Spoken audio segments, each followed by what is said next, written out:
축구 선수 손흥민 선수의 아버지 되는 손웅정 감독, 이분을 보면은 참 대단하다는 말이 저절로 나옵니다.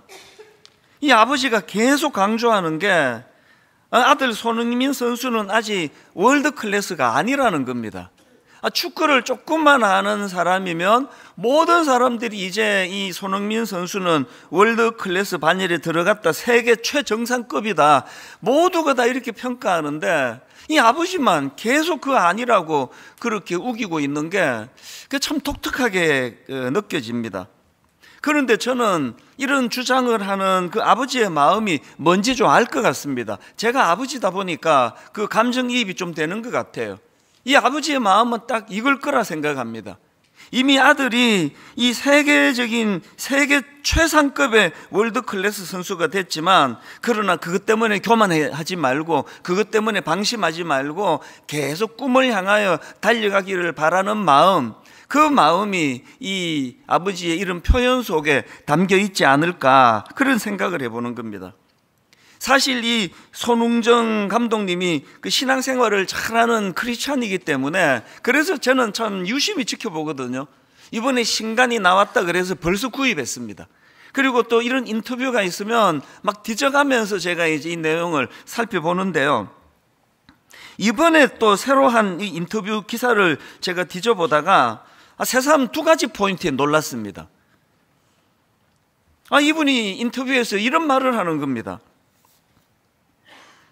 공 하나 잘 찬다고 해서 월드 클래스가 되는 건 아닙니다. 인품을 동반해야 합니다. 저는요, 그 자기 아들이나 딸이 어느 한 분야에 이런 그 세계적인 그런 아들, 딸로 키운 부모가 이렇게 말하는 이야기를 전 처음 들어봤습니다.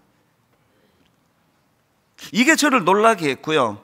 그리고 또 하나, 최근에 이분의 인터뷰를 보면서 제가 인정한 건, 이분은 대단한 교육가다.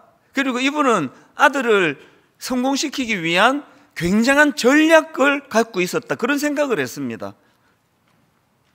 어느 부분에 이런 생각을 했는가 하니까, 이분은 이제 이 기본기 익히는 거, 이거 막 굉장히 중요하게 생각하는 분 아닙니까?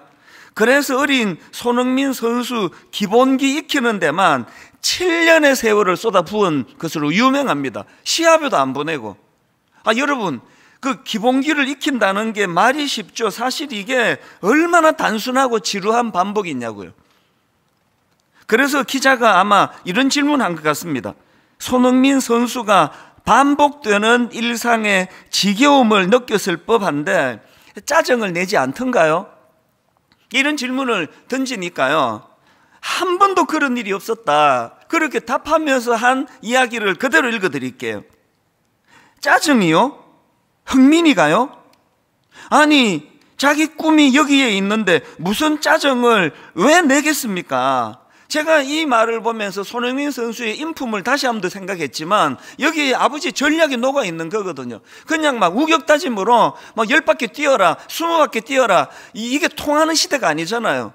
그러니까 이분이 짜증이요? 흥민이가요? 아니, 자기 꿈이 여기에 있는데 무슨 짜증을 내겠습니까? 감이 오십니까? 이분은 전략적으로 이 아들에게 굉장한 꿈을 심어주는 거죠. 이걸 할 때, 또 이걸 해야만 하는 이유, 이런 것들에 대하여 늘 이제 아들을 설득했기 때문에 그 지루한 7년의 기본기 익히는 그 세월을 그가 잘 수용하고 한 번도 짜증낸 적이 없다는 그런 말을 하는 거 아닙니까? 제가 오늘 본문을 묵상하다가 이분의 인터뷰가 생각난 것은, 이분이 그 크리스찬이라서 그런가? 그 예수님의 교육 방법을 굉장히 많이 닮았다는 생각을 하게 되기 때문입니다. 인터뷰 말미에 또 이런 말도 했습니다. 큰 부모는 작게 될 자식도 크게 키우고, 작은 부모는 크게 될 자식도 작게 키운다는 생각으로 자식들을 키웠습니다. 우리가 자녀 교육에 관심을 안 가져서 문제되는 경우는 거의 없습니다. 자녀를 잘 키우기 위해서는 교육하기 전에 부모인 우리가 먼저 큰 그릇이 되는 거죠. 큰 생각을 가지는 거죠. 큰 꿈을 갖고 큰 그림을 갖고 그렇게 자녀들에게 교육을 하게 된다면 야, 이게 참 성경적인데, 저 그런 생각을 하게 된 거죠. 오늘 본문을 이런 관점으로 한번 살펴보자고요. 오늘 살펴볼 이 본문 말씀은 산상수훈에 나오는 너무나 유명한 말씀 아닙니까? 마태복음 5장 13절, 너희는 세상의 소금이니 소금이 만일 그 맛을 잃으면 무엇으로 짜게 하리요? 그 다음 14절, 너희는 세상의 빛이라 산 위에 있는 동네가 숨겨지지 못할 것이요. 여러분, 이 본문 말씀에서 굉장히 중요한 포인트 하나 찾아내셔야 되는데요, 지금 예수님이 이런 일을 해라, 저런 일을 해라, 이런 말씀보다 훨씬 더 본질적인 말씀을 하는 거거든요.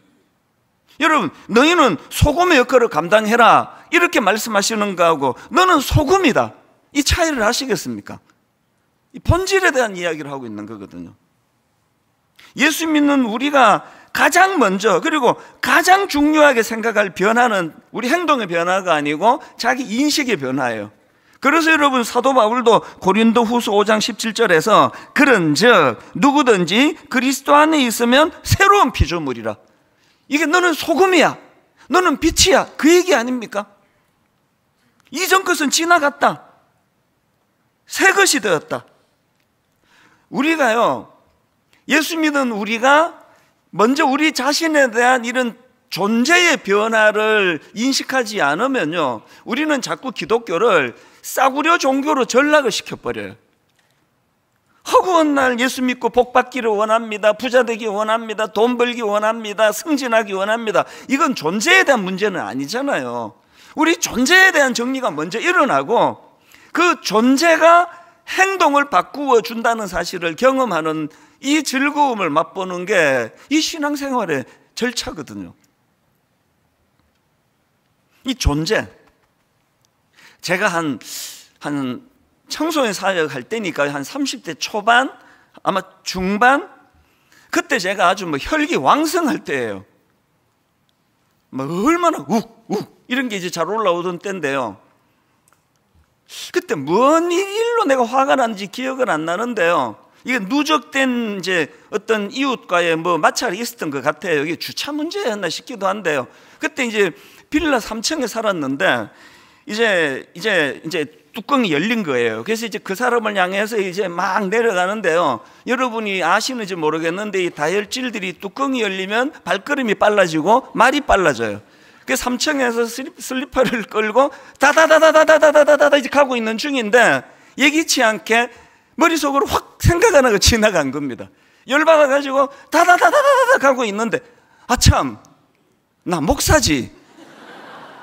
그 생각이 확 지나간 거예요.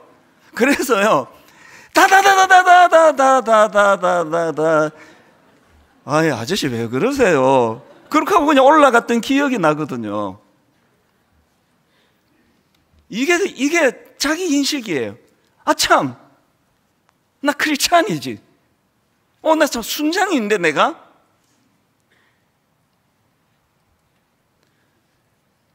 우리가 살아가면서 그런즉 누구든지 그리스도 안에 있으면 새로운 피조물이라, 이런 자기 존재 인식, 내 존재가 달라졌지, 이게 우리에게 영향을 미친다는 거. 알고 봤더니요, 조폭 세계에서도 이 같은 원리를 쓰고 있는 걸 알았는데요, 오래전에 조폭 영화 아시죠? 영화 친구에 나오는 대사요, 이거 목소리까지 잊혀지지가 않습니다. 건달이 쪽팔리면 안 된다 아이가. 저는 이걸 적용해가지고 저는요 자유자재로 적용해요. 성경도 적용하지만 조폭의 말도 적용합니다. 이걸 이렇게 적용해요. 목사가 쪽팔리면 안 된다 아이가. 종종 되네요. 아니 조폭들도요, 양아치 소리 듣는 걸 그렇게 싫어한다는 걸 그 영화 보면서 알았죠. 그래서 여러분, 조폭처럼 보이는 분인데 양아치 간다 그러면 두들겨 맞아요. 건달인가 보다 그러면 다 용서가 될 것 같은데요. 이게 자기 신분의식이거든요. 비록 내 주먹으로 살아가지만 난 양아치 같은 그런 양아치가 아니야. 난 그래도 품이 있는 건달이야. 그래서 그 영화에서 그 감독이 건달이 쪽팔리면 안 된다 아이가.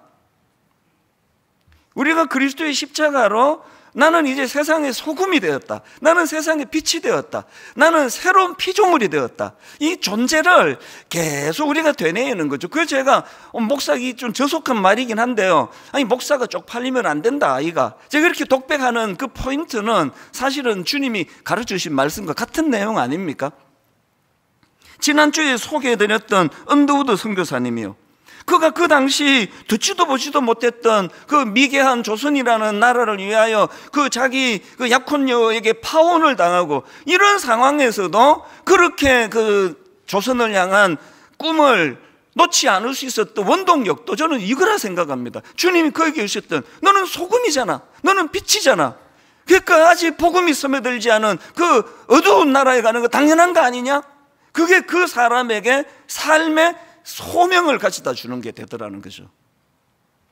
오늘 저와 여러분이요, 먼저 행동의 변화를 꿈꾸기 전에 이 자기 인식의 변화, 난 이제 더 이상 어둠의 자식이 아니에요, 당연히 여기면 안 되는 거거든요. 난 이제 빛의 자녀입니다. 나는 이제 목사예요. 여러분 순장이고요, 여러분이 집사님이고요, 주일날 성가대원이에요. 매주일마다 그 놀라운 거룩한 찬양을 드리는 그 존재가 됐단 말이죠. 이게 엿새 동안에 자기 삶에 영향을 못 미친다면요, 우린 전부 다 지금 쇼하고 있는 거예요. 이게 존재의 변화가 없이 행동하는 그 다 위선이거든요. 그래서 먼저 이런 선언을 하십시오. 나는 이제 세상의 소금이다, 난 이제 세상의 빛이다, 나는 새로운 피조물이다. 그리고 그 변화된 존재의 인식을 가지고 우리가 해야 될 목표들을 점검해 가는 거죠. 오늘 본문을 가지고 이제 이런 존재의 인식으로 인한 목표 두 가지가 생기는데요, 이걸 말씀드릴게요. 첫째로요, 나는 소금이다, 나는 빛이다, 이런 변화된 존재 인식은 우리로 하여금 타락한 세상에 물들지 않기, 이런 새로운 목표를 준다는 사실입니다. 예수님께서 지금 너희는 세상의 소금이다, 너희는 세상의 빛이다, 이렇게 존재를 규명하고 계신다면 그 존재가 뭐죠? 너희는 세상의 소금이야. 그 존재가 뭘까요? 이미 세상은 부패했다는 거죠. 너희는 세상의 빛이야. 무슨 존재입니까? 이미 세상은 어둠으로 짙게 지금 드리워져 있다, 그 얘기거든요. 그래서 사도 요한이 예수님이 이 땅에 오시는 과정을 그릴 때 이렇게 묘사하지 않습니까? 요한복음 1장 4절 5절, 그 안에 생명이 있었으니 이 생명은 사람들의 빛이라. 빛이 어둠의 빛이 돼 어둠이 이기지 못하더라. 전 이렇게 읽는 걸 더 좋아한다 그랬잖아요. 예수님이 오실 때 왜 그분이 빛으로 당신을 묘사했냐고요? 그 당시가 이미 어둠이기 때문입니다. 영향력의 문제 아닙니까? 그래서 여러분, 우리는요, 이 악한 세상과 싸우는 존재지 이 악한 세상에 적당히 타협하고 사는 존재가 아니라는 것만 인식하면 돼요.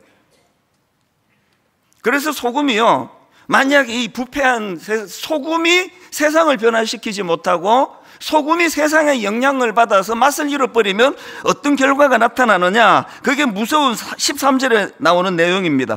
너희는 세상의 소금이니 소금이 만일 그 맛을 잃으면 무엇으로 짜게 하리요? 후에는 아무 쓸데없어 다만 밖에 버려져 사람에게 밟힐 뿐이니라. 이게 왜 자꾸 저는 오늘날 우리 교회를 자꾸 떠올리게 만드는 구절이 돼버렸을까요?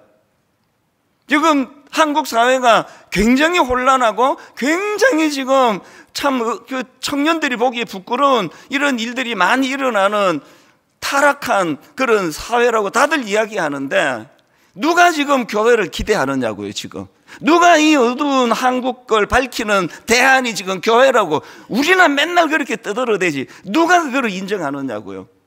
그래서 지금 우리는 밟히고 있는 거 아닙니까?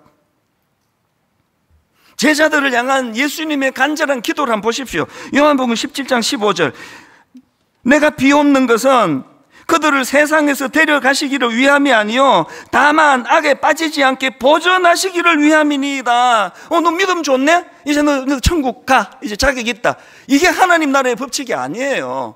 오늘도 우리가 이 땅에서 살아야 되는 이유가 있다면, 그래서 여러분, 배는요 그 산에다 지으면 정신 나간 짓입니다. 노아가 얼마나 그 미친 영감 소리를 많이 들었겠냐고요. 누가 배를 산에다 짓냐고요. 배는요, 그 물이 아무리 오염되고 썩어도 배는 물에다가 띄워야 되는 운명을 가진 존재예요.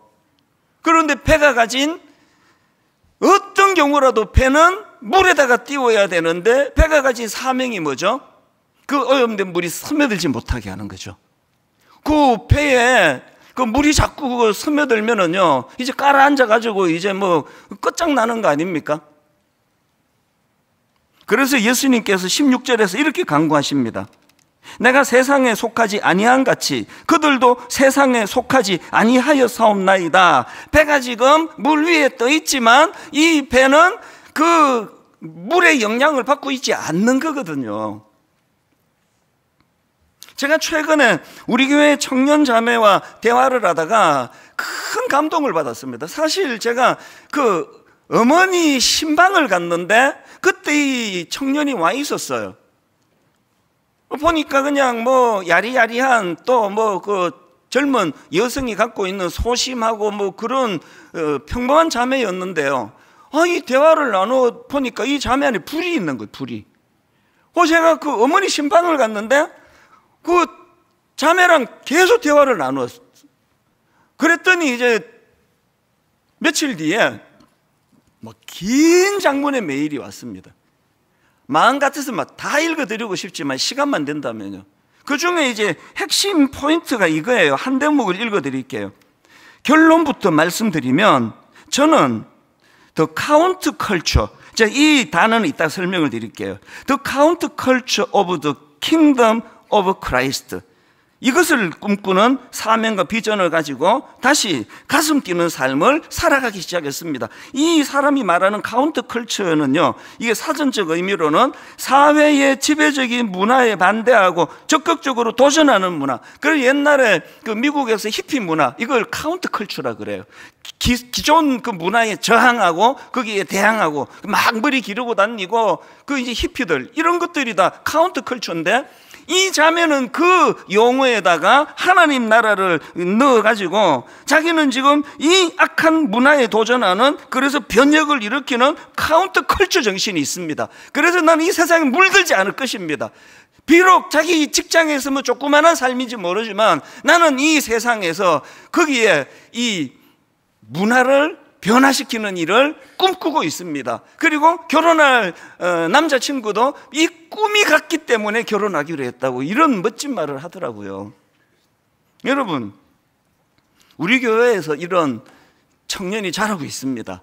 저는 어제도 어떤 집사님 만나서 그런 얘기 했는데요, 저의 남은 꿈이 하나 있는데요, 이런 청년들 김 빠지는 짓 하지 않는 게 내 꿈이에요. 이런 청년들 기성 목사가 돼가지고 아이고 참 교회를 보니까 내가 힘 빠진다, 힘 빠져, 이런 짓은 하지 말아야 되잖아요.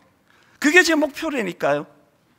적어도 그래도 목사인데 막 이런 청년들 좀 막 너 수고한다, 우리도 애쓰고 있다, 이런 걸 좀 보여주는 그런 교회가 우리 목표가 돼야 되지 않겠습니까?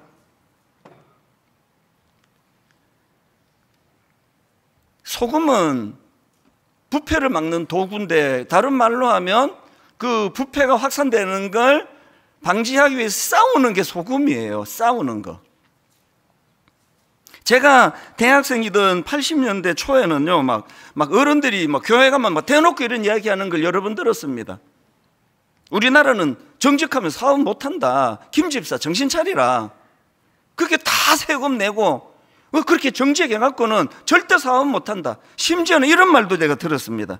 우리나라는 정직하면은 망하는 나라야. 이게 80년대 초예요. 그리고 지금 한 40년 지났나요? 우리나라가 지금 좋아졌습니까? 80년대 그때 기독교 붐이 막 일어나고 있던 데인데, 그때 교회들이 정직하면 망하는 나라 속에서 배를 띄웠는데, 우리는 그래서 정직해서 망하는 길을 택하자 그랬으면은 지금쯤 정직해도 안 망하는 나라가 됐을 것 같은데요.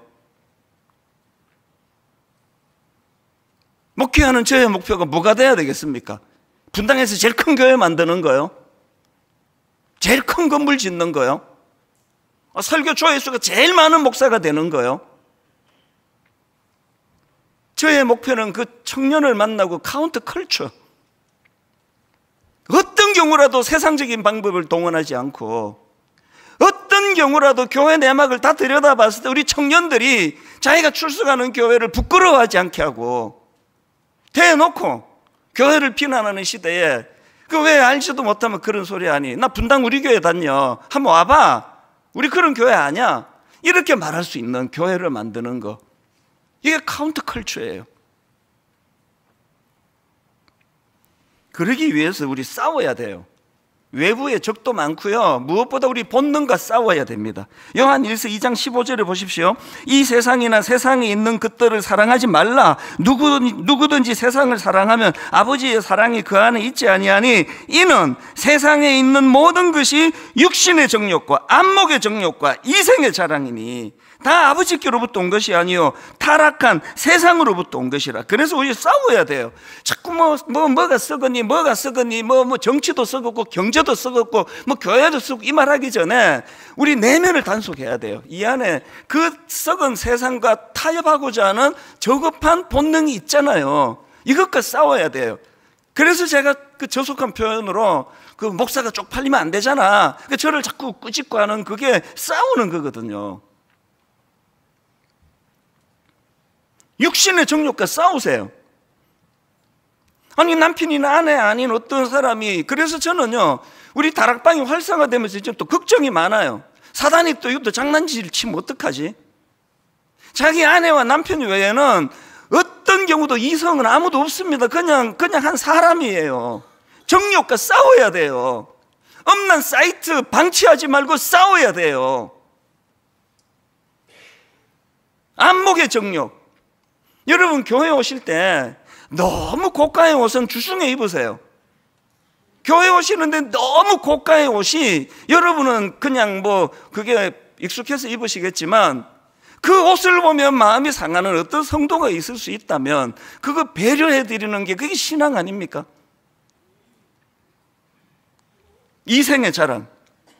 다락방이라고 모여 있는데 허구한 날 뭐 남편 월급이 얼마느니 모여가지고 우리 애가 이번에 또 막 서울대 갔느니 뭐 허구한 날 이런 이야기들만 할 것 같으면 그 다락방은 문을 닫아버리는 게 좋아요.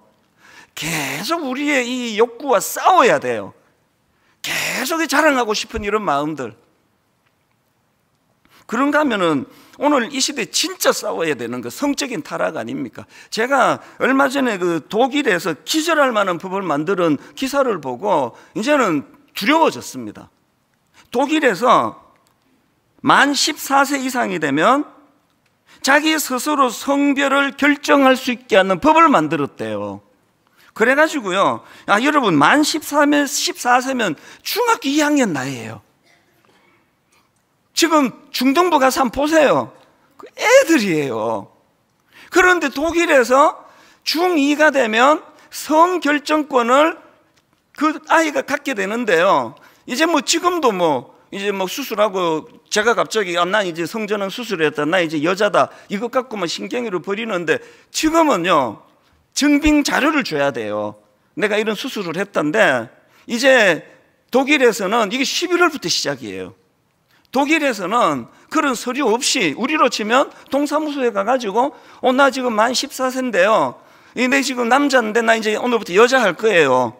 주민등록 뒤에 나오는 걸 여자 숫자로 고쳐주세요. 그러면 어떤 증빙 서류 없이 그걸로 수정이 되게 하는 법이 유럽에 있는 독일에서 지금 시작이 된대요.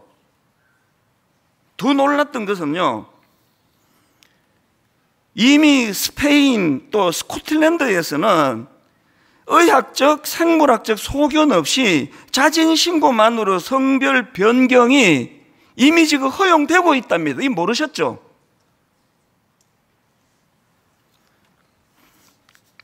미국과 유럽이요 처음에요 좋은 정신이에요. 그 동성애자 소수 그것도 차별하면 안 된다, 너무 좋은 정신이었잖아요. 이게 지금 이렇게 흘러가고 있는 거거든요. 근데 저는 두려운 게 뭐냐, 이게 지금 이 정도에서 중단하지 않을 것 같아요. 계속 흘러갈 것 같은데요. 막 악한 상상을 하죠. 이게 이제 한 100년쯤 지나면 이제 개하고 결혼해도 된다, 소하고 결혼해도 된다, 막 이런 법이 나올 것 같은 두려움이 생기는 거거든요. 왜? 계속 지금 가고 있으니까요. 단시간 내에. 어떻게 해야 됩니까? 싸워야 돼요. 정말 싸워야 돼요. 지금 여러분, 우리 자녀들이 계속 지금 그 넷플릭스 같은 이런 영화를 통해 계속 이제 그거 문화는요, 익숙함이에요. 그 미국에서 막 김치가 맛있다고 막 지금 소문이 나가지고 막 또 김이 그렇게 맛있어요. 김을 갖고 막 간식으로 먹고 그러는데요. 제가 처음 이민 갔을 때 애들이 김밥 싸갔다가 막 울고 그랬습니다. 놀림 당한다고. 그 미국이 왜 이렇게 바뀌었냐고요? 자꾸 먹으니까, 김치를 자꾸 먹으니까 그 맛있게 되는 거거든요. 지금 우리 젊은이들에게 계속 문화라는 이름으로 노출되는 게 그런 당위성이 하나하나가 다 맞는 얘기거든요. 저속한 이야기 많이 하네요.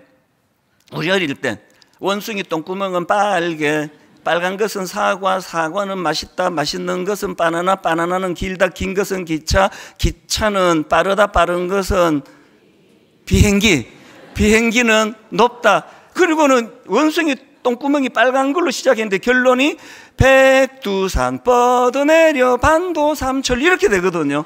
여러분 보세요. 하나하나 논리가 다 맞았잖아요. 원숭이 똥구멍이 빨간 거 누가 모릅니까? 너무 저속하네. 똥꼬. 그 빨간 게 사과라는 거 누가 모르냐고요. 이걸 다 맞추었는데 동성애, 그 소수를 우리가 핍박하면 안 된다, 약자 보호해야 된다, 맞는 얘기예요. 그 다음도 맞았어요. 그 다음도 맞았어요. 그 다음도 맞았는데 정신 차리고 보니까 이제 14살 중학교 2학년 애가 동사무소 가가지고 어떤 자료도 없이 나는 이제 엄마 허락도 필요 없고요, 나는 이제 나 남자인데 여자 할래요. 그 서구의 그 선진국이라는 나라들이 거기에 또 얼마나 그 지식인들이 많겠냐고요. 이런 법이 막 통과가 되고 있는 이런 것들이 이게 악이 가진 악한 지혜예요. 저항할 수 없게 만드는 악한 지혜예요. 저는 저와 여러분이 우리 내부에 있는 본능이라는 적도 방치해서는 안 되고요. 야, 너 목사잖아. 자기 스스로에게. 야, 너 그래도 너 순장인데, 아니 너 권사잖아. 우리가 우리 스스로에게 이 내부의 적과 싸워야 되고요. 그런가 하면은 외부의 이 상상하기 어려운 이 무서운 적들을 우리는 소금이다, 이제 부패를 방지하는 역할을 하는 것이다, 이제 우리는 빛의 역할을 감당할 것이다. 그래서 이것이 이제 우리가 가져야 될 첫 번째 목표, 타락한 세상에 물들지 말기. 그런가 하면 두 번째 그 목표가 하나 더 있는데요, 세상을 섬기며 살기예요. 세상을 섬기며 살기. 여러분, 우리가 세상에 물들지 않는 것, 이게 목표가 다가 아니에요. 그래서 물들지 않는 소극적인 것이 아니라 어두움을 몰아내는 거죠. 어두움과 싸우는 거죠. 그래서 소금은 상당히 소극적이잖아요. 어떻게 보면 부패를 방지하는 역할을 하는 거라면 빛은 굉장히 능동적이에요. 적극적이에요. 어두움을 몰아내는 거거든요. 여기까지 가야 된다는 겁니다. 그런데 여기서 중요한 것은 대가지불입니다. 소금은요, 자기 몸을 녹여야 되는 대가지불이 있고요. 여러분 아시잖아요. 소금통에다가 이거 10년을 갖다 놔도 소금은 안 따라요. 없어지지 않아요. 그런데요, 이거 뜨거운 국에다가 딱 한 스푼 넣으면은 몇 초 만에 다 녹아버려요. 그래서 이제 짠맛이. 우리는 굵은 소금 싫어해요. 잘 안 녹아요, 얘는. 돈 좀 더 주고도 잘 간 소금을 원하는 건 잘 녹기 때문이에요. 이렇게 설교하는데 점심 때 설렁탕 먹어야 되겠다, 이렇게 적용을 하지 마세요. 드셔도 괜찮네. 이게 진짜 녹네. 빛도 마찬가지입니다. 저희가 어릴 때는요, 전기가 워낙 불안정해가지고 집에 소금을 초를요 거의 한 타스씩은 거의 상비로 다 뒀습니다. 불 나가면 바로 초를 켜는데요, 왜 그걸 한 타스씩 썼습니까? 켜면 다르니까요. 몸을 태우니까요. 대가지불입니다. 이쯤에서 제가 언더우드 선교사님 기도문을 읽어드리려고 하는데요, 그가 이제 그 열악한 그 조선 땅을 섬기는데 참 눈물의 기도를 드려요. 한번 감정이입을 한번 느껴보세요. 주여, 지금은 아무것도 보이지 않습니다. 주님, 메마르고 가난한 땅, 나무 한 그루 시원하게 자라 오르지 못하고 있는 땅에 저희들은 옮겨와 앉았습니다. 주께서 붙잡아 뚝 떨어뜨려 놓으신 듯한 이곳은 아무것도 보이지 않습니다. 보이는 것은 고집스럽고 얼룩진 어둠뿐입니다. 어둠과 가난과 인습에 묶여있는 조선 사람뿐입니다. 고통을 고통인 줄 모르는 자에게 고통을 벗겨주겠다고 하면 의심부터 하고 화부터 냅니다. 조선 사람들의 속셈이 보이질 않습니다. 이 나라 조정의 내심도 보이지 않습니다. 가마를 타고 다니는 여자들을 영영 볼 기회가 없으면 어쩌나 합니다. 조선의 마음이 보이질 않습니다.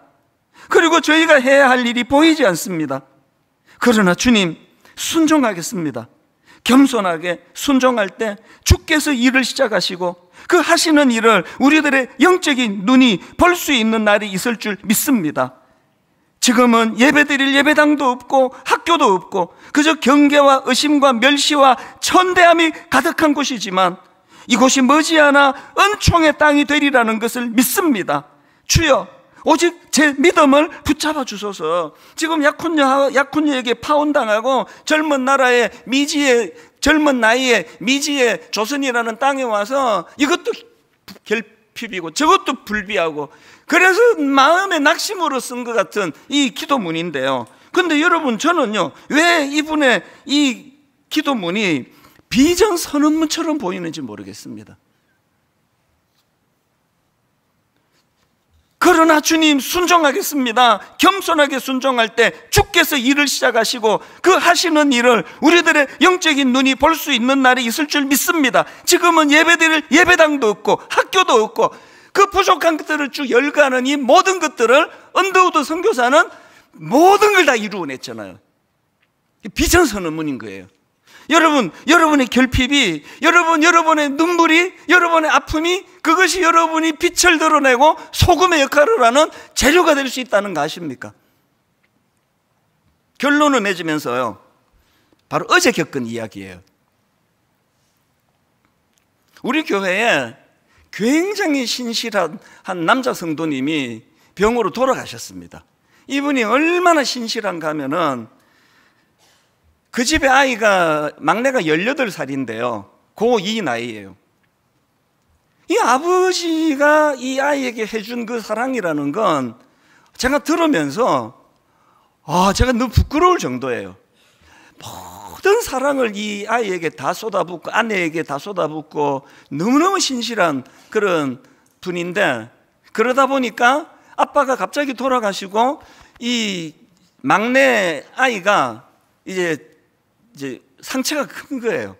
후유증이 커서요, 얘는 지금 아버지 물건을 손도 못 대게 하는 거예요. 그래서 아빠 베개 자기 방에 갖다 놓고 아빠 입던 옷 자기 방에 갖다 놓고 이게 손도 못 대게 하는 겁니다.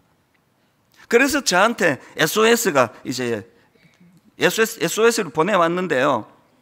제가 그날 이 아이에게 이제 정성을 다해서 이제 많은 이야기를 제가 들려줬는데요. 그리고는 내가 너 그 담임 목사라 생각하지 말고 삼촌이라 생각해라.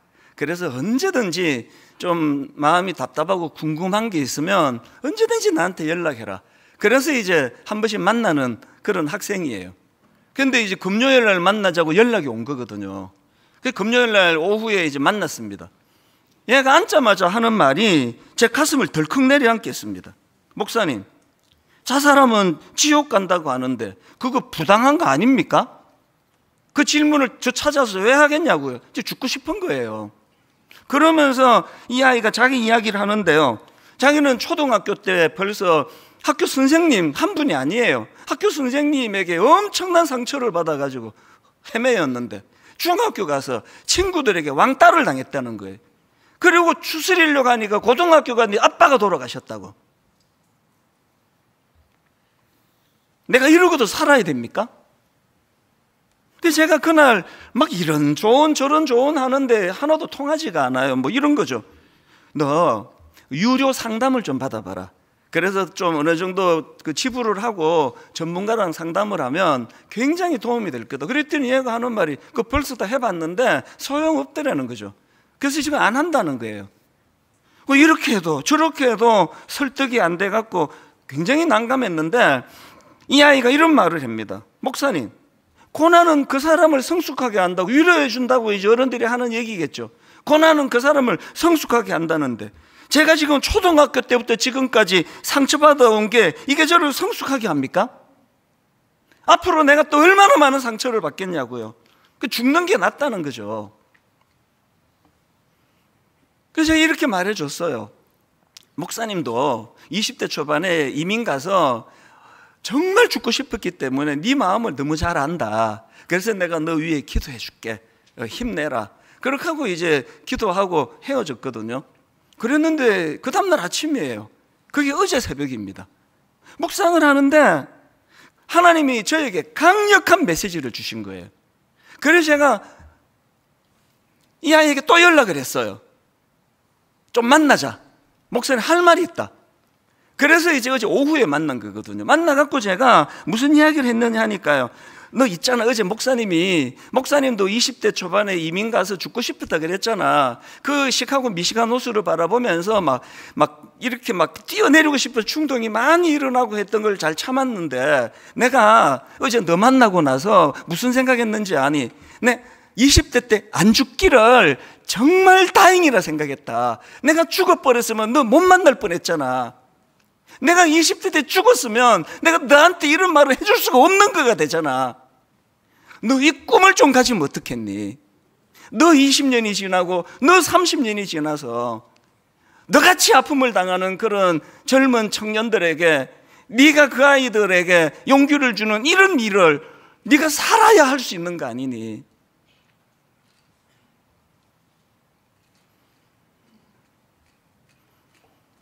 이 아이가요,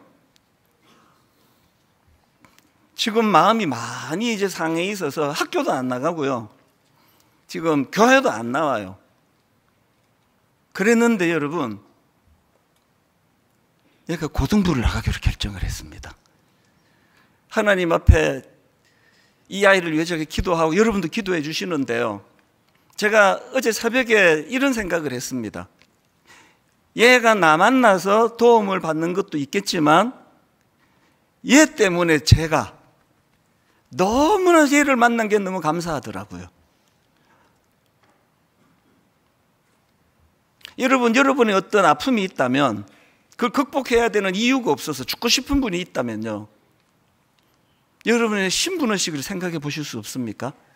나는 소금인데, 나는 빛인데, 오늘도 이렇게 어린 나이에 상실감을 느끼고 자살하고 싶은 마음을 느끼는 그 누군가에게 등 한번 두드려주는 이 일을 내가 겪은. 그래서 그 아이 보고 너 어제 목사님한테 그 상담받아도 소용없다고 그런 이야기를 했잖아.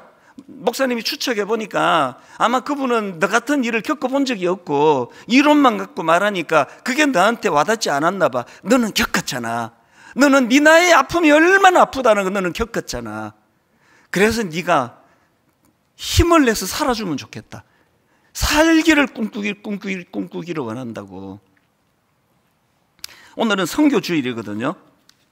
이번 선교주일의 주제가 선교, 흘려보내다예요. 저는 이거를 그 미셔널 라이프라는, 그래서 여러분 사진도 찾아보시고 검색도 해보세요. 우리 모두가 다 아프리카로 가고 모두가 다 어디 미지한 나라로 가고 그렇게 하지 않아도 내 삶터에서 미셔널 라이프예요. 오늘도 내가 엄청난 소금의 역할을 못한다 할지라도, 엄청난 빛은 발하지 못한다 할지라도, 하나님, 내가 서 있는 이 자리에서 선한 영향력을, 그리고 이 일을, 우리는요 스스로 빛을 내는 존재가 아니에요. 예수 그리스도로부터 받은 그 빛을 전하는 거예요. 예수 그리스도가 주신 그 소금의 역할을 감당하는 것뿐이거든요. 그래서 예수 더 잘 믿기 원합니다. 사명 잘 감당하기 원합니다. 어떤 난관이 와도 나는 지금 죽을 수 없습니다. 저는 어제 새벽에 이 아이와 그 생각을 하면서 내 건강관리 더 해야 되겠다. 나 정말 오래 살아야 되는 거구나. 그 18살 아이에게도 제가 이런 도움이 되는 일을 할 수만 있다면 정말 내가 오래 살기를 원한다. 가평 우리 마을 너무너무 가치 있는 공간이 되기를 원하고, 이제 우리가 하는 이 모든 일들이요. 그래서 여러분 오늘은요, 우리가 이 찬양을 좀 부르면 좋겠습니다. 전능하신 나의 주 하나님은 능치 못하실 일 없네. 우리 가사를 생각하시면서 찬양하기 원합니다. 변화된 자기 존재 인식을 바꾸는 게, 나 이제 어둠의 자식이 아니다. 나 그런 데 섞이기에 적합한 사람이 아니다. 나는 빛의 자녀다. 나는 새로운 피조물이다. 나는 소금이다. 나는 빛이다. 여러분, 목사를 위시해서 누구라도 일시적으로 실족합니다. 누구라도 엉뚱한데 헤맵니다. 누구라도 방황합니다. 그러나 그때마다 나 이럴 사람이 아닌데, 나는 어둠의 자식이 아닌데, 나는 소금인데, 나는 빛인데. 그리고 하나님, 이 빛된 소금된 우리 신분을 가지고 해야 할 일이 있다면 타락한 세상에 물들지 않기 원합니다. 한 걸음 더 나아가 하나님이 악한 세상에 선한 영향력을 행사하는 저희들의 삶 되기 원합니다. 우리 특별히 다음 세대 청년들을 축복하며 기도하기 원합니다. 하나님, 저들이 카운트 컬처예요. 하나님, 이 악하고 엄난한 이 문화에 순응하지 아니하고 거기에 도전하고 거기에 도전장을 던지고, 하나님, 우리 자녀들이 그런 뚜렷한 삶의 자기 기준을 가지고 살아가도록 우리가 함께 축복하며 기도합니다. 우리 한 목소리로 우리 자신과 우리 가정과 자녀들과 교회를 위하여, 선교사의 소금이 만일 그 맛을 잃으면 무엇으로 짜게 하리요? 후에는 아무 쓸데없어 다만 밖에 버려져 사람에게 밟힐 뿐이니라. 하나님, 가치 있는 인생으로 살고 싶습니다. 하나님, 정말 가치 있는 일을 하는 교회가 되기를 원합니다. 우리 젊은 청년들이 좋게 바르게 살아보려고 몸부림치며 애쓰고 있는데, 하나님, 그들을 지지하고 그들을 응원하며 그래도 그렇게 살아내는 어른들이 이 교회 안에 많이 있다는 것을 우리 다음 세대 자녀들, 청년들에게 보여주는 교회가 되게 하여 주시옵소서. 우리에게 새로운 꿈을 주시옵소서. 하나님, 어둡고 힘든 이 시대에 주님이 우리를 소금으로 빛으로 불러주셨는데, 타락한 이 세상에 물들지 않겠다. 타락한 이 세상에 주님 이름으로 한번 도전하며 무엇이 진짜 행복의 길인가를 이 세상에다가 우리의 삶을 통해 보여주고자 하는 이런 마음의 거룩한 도전이 일어나도록 함께하여 주시옵소서. 이번 한 주간 또 직장으로 가야 됩니다. 괴로운 일이 많이 일어날 것입니다. 그럼에도 불구하고 하나님, 그 젊은 청년의 고백처럼 하나님 이름으로 이 악한 문화, 이 잘못된 문화 한번 온유하게, 그러면서도 냉정하고 단호하게 이 문화를 바꾸어 나가겠노라고 하는 마음의 결의와 도전이 있는 이번 한 주간 되게 하여 주시옵소서.